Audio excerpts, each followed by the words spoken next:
my Thumbelina. And you've got such huge eyes. You shot off so fast you must have thought I was a bear or a troll. Logical assumption. But where did you find the others? And it's Friday. Why aren't you in school?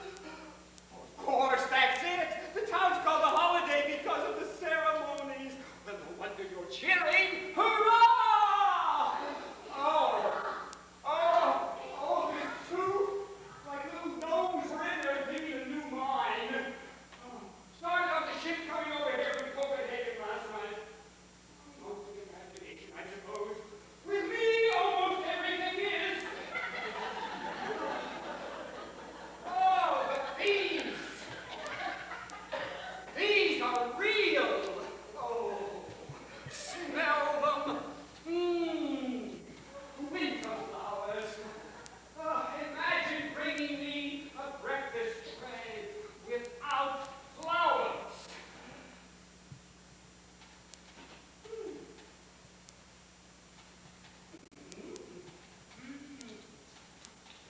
My favorite pate.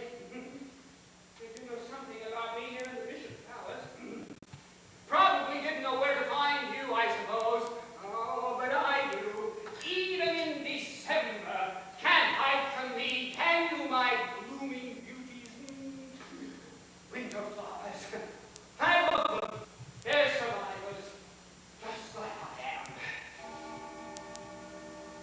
Oh, I have fear of opening up at night, playing with flowers on a day like this. I'm not even breastfed. What am I going to wear? Decorations. Well, I have so many. I don't want to seem too proud. Nor too humble. Dignity, that's the key. Dignity, yes. Perhaps just this one. Yes. From the king. What do you think? Anderson, so you're in the cave. Get me and talking to yourself. Talking to myself? Of course I'm talking to myself. Oh, others talk to themselves. We have to hear how it's going to sound. Those reasons. So what about dithering? Oh, heavens, my speech. What am I going to say? Well, I'll rise to the occasion and make a great speech. That's what I'm going to say. And they'll cheer. Oh, I love it when they cheer. I love the sounding bell of praise. How it sets my heart ablaze.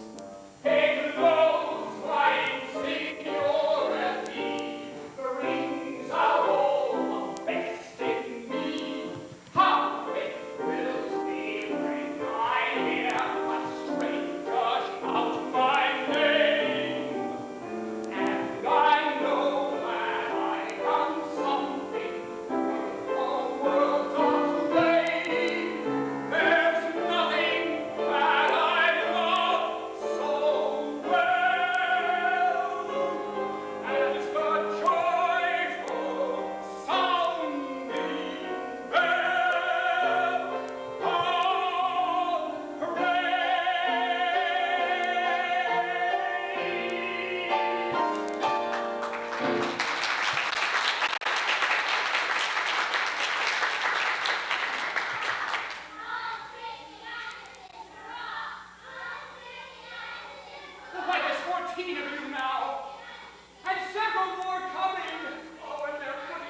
too outspoken. He had one opportunity to change his whole life. All our lives. An old countess who lived nearby was looking for a new cobbler for her estate, and my farm was invited to try for a position. Oh, it would have meant a steady income, and a little pink house with a little green door, and our own little garden with a cuckoo, a little brown cow on our own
One day I heard someone singing in an odd, sweet little voice.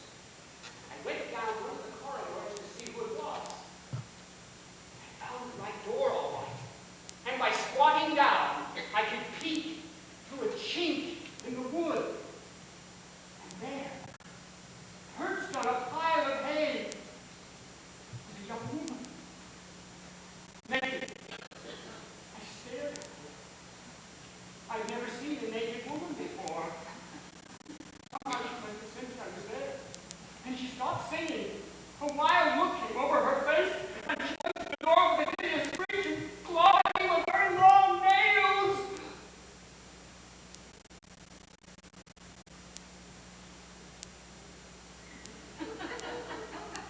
My scissors.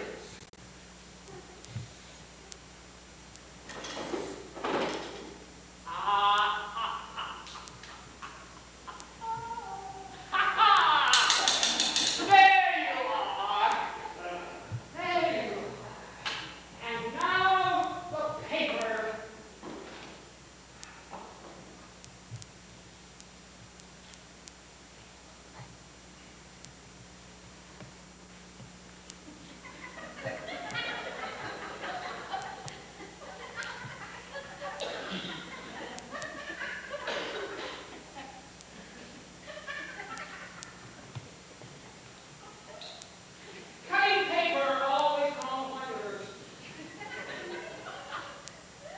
Papa taught me how to do this.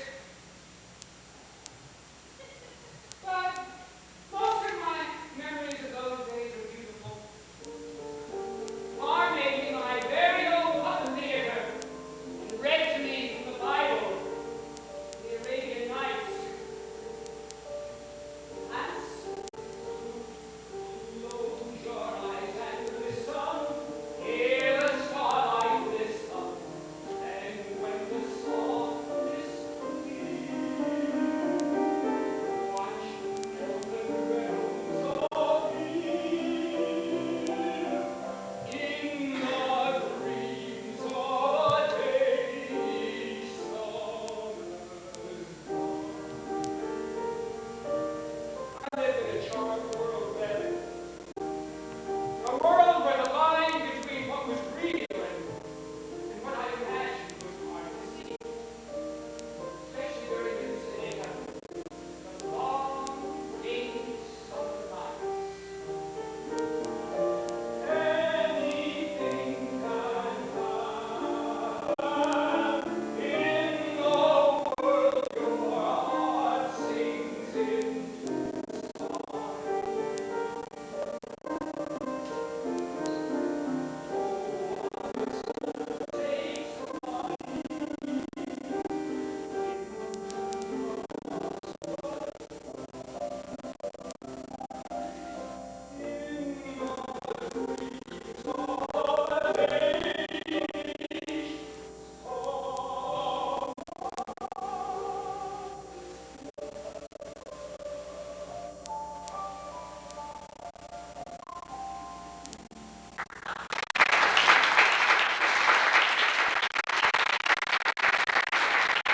The world I shared with my papa was very small and cozy, yet very long.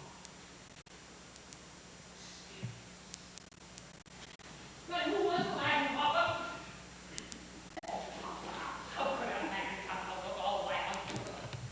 A genie? Like a mist? I don't understand, Papa. What is magic? When you change something from what it is to what it is? Oh, I like that, Papa. And is magic good? It makes people happy and it doesn't hurt them?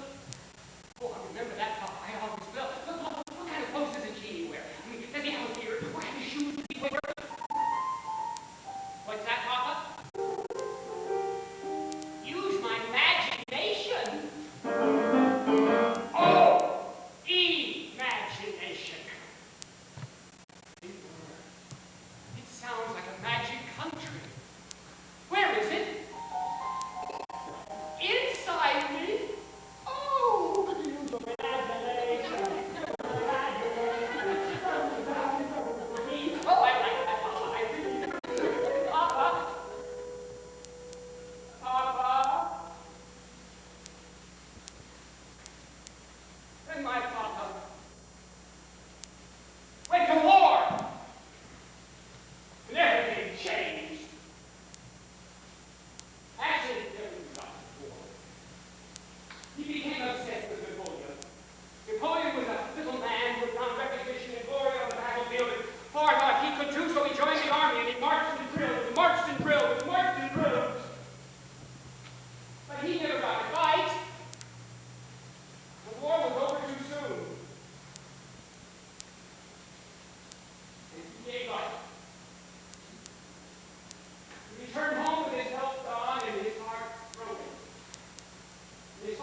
Indian cuckoos. They would have sung a little longer over it. Oh, Mama Mary gave to another young shoemaker, and we moved to a new home by the river. Well, at last I had a garden, but without my real flower, I was due in the morning to my private world of dreams. And the theater, especially the theater. I was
And if that didn't work, I cried. Well, my formula did work. At least we get me in to see the show. And I thought she would love to see me dance one of her own numbers from Cinderella. I used my cat as a tambourine.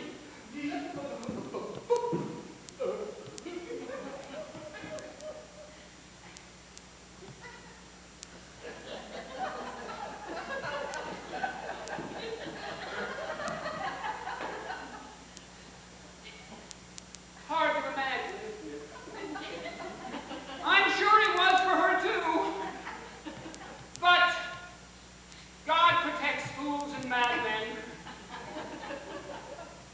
I was somewhere in between. And oh, so very numb. Very.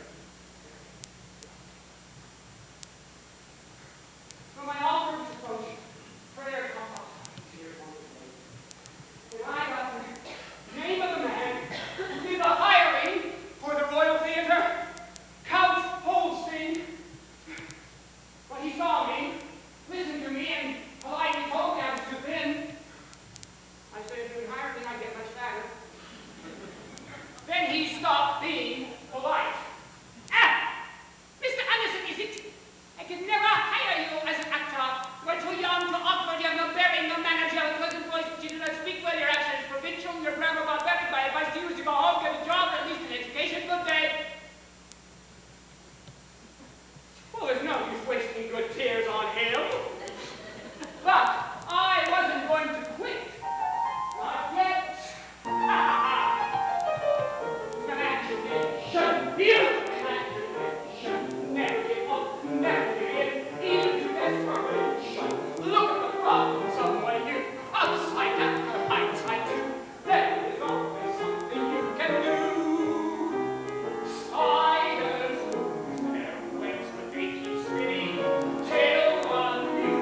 Guns! Gunner! Read the passage again.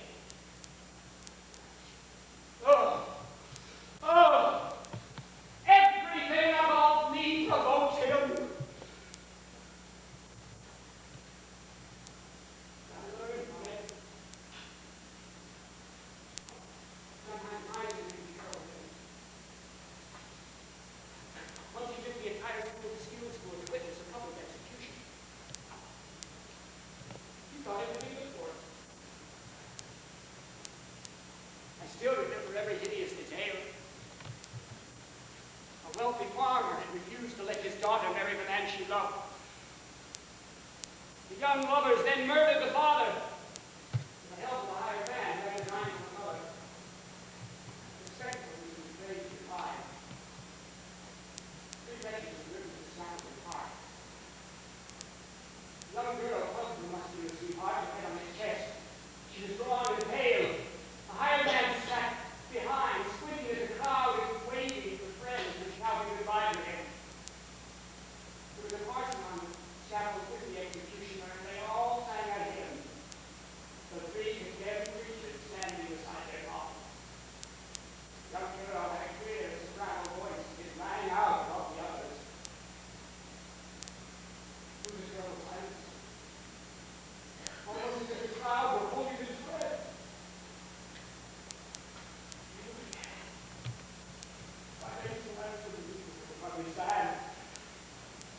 Then my eyes took me by the scruff of my neck and forced me to watch.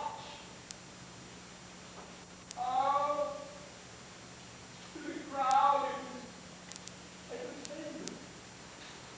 A ragged hunter sold verses of other executions and the parents of an invalid boy caught blood spurting from one of the corpses in a bowl and tried to make him drink it, and he ran away screaming, and they chased him.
Did you want something special?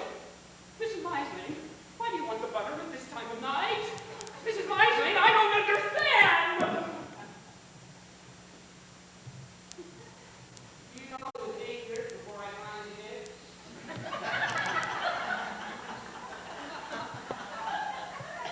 Well, I've always been so dumb about butter. Well, the Meislings did work with me. In fact, they worked me so hard that they practically starved me. I could hardly close my eyes at night, and when I did, the two Meislings chased me like a pair of hungry ogres, he with a pen and ink pot and she with a huge knife. A butter knife. Well, eventually my nerves gave way completely, and Christian Burling, the assistant master, who had also experienced Mrs. Meisling's taste of butter, became alarmed at my condition and took it upon himself to inform me on his calling. Well, he noticed immediately summoned me back to Copenhagen to be privately tutored. The Meislings were furious, and when I sincerely thanked the rector for everything he had done for me, Meisling went into a rage. Booksellers will use your writings for newspaper, and you will end your life in a madhouse. 11 years later, I met him on the street. He was shabbier than ever, unshaven and out of work. He took my hand, told me how sorry he was for the way he treated me. The last words I ever heard him say were, Mr. Anderson, yours is the honor, mine the shame. Well, naturally.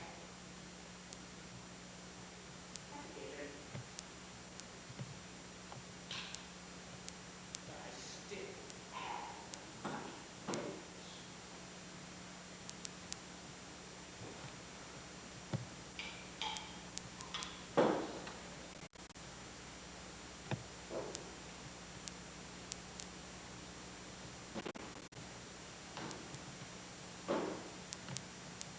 Ye have heard. It was said, thou shalt love thy neighbor, and hate thine enemy. I say unto you, love your enemies, and pray for them that persecute you, that ye may be sons of your Father who is in heaven. For he maketh his sun to rise on the evil and the good, and sendeth rain on the just.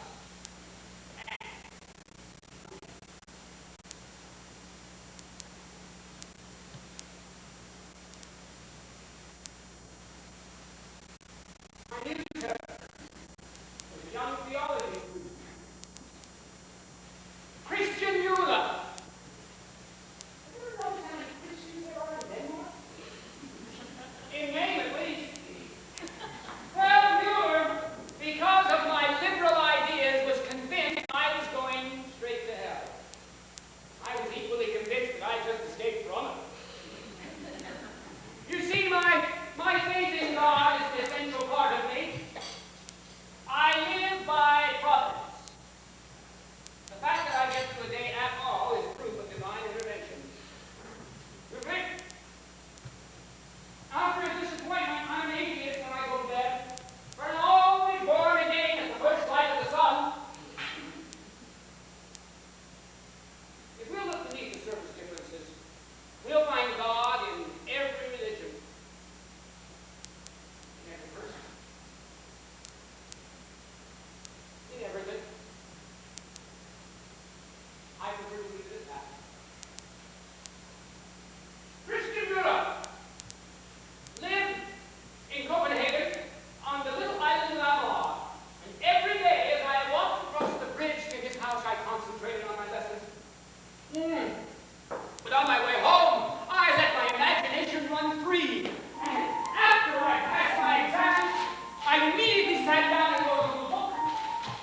Then, then I, not long after that, brought out my first book of poems.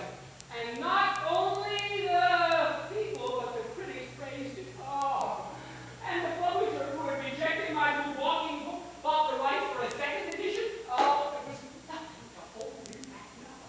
I wanted to jump into the air, kick up my heels, and just stay there. I passed my life now. I'm free. I'm an author. Yes, I am. With my book for free. I earned the right to wield my pen and be a Christian and a son.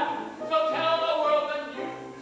I'm free. I earned the right to choose to be or not to be anything I want to be. Write a farce or fantasy. I'm free. And I was free. I kept my bargain with my friends, and I promised to publish Mama and myself. I was a published writer, an extended poet, and a playwright with a little money in the bank, too. So tell the world I'm there to everyone's eyes. I started my career, my stars on rise. Now there's nothing I can't do, no dream that I won't pursue. I'm free, I'm free, hurrah, whee! I'm free.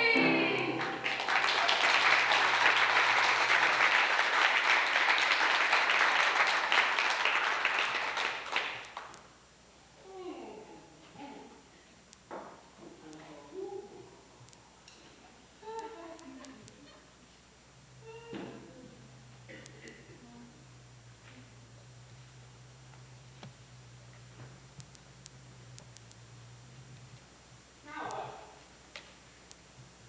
Oh, Walter Whiteley, of course. See, I could only write when I was excited enough to let my imagination flow and my muses sing. I needed something different, something new, and something new did happen. Something that I had never counted on. I fell in love twice. First with Reborn, dark-haired, brown-eyed Reborn.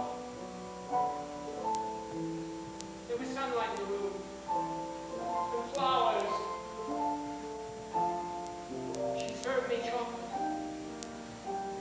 She talked of books, my books. She read them all. I wrote her a proposal letter. I poured out my soul to her. I don't think she ever asked me. So I turned to Louise Colley. Notice as young as gone. Oh, she was fair and gentle, drawing me in with her soft blue arms. Brown eyes, blue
or drinking. I recall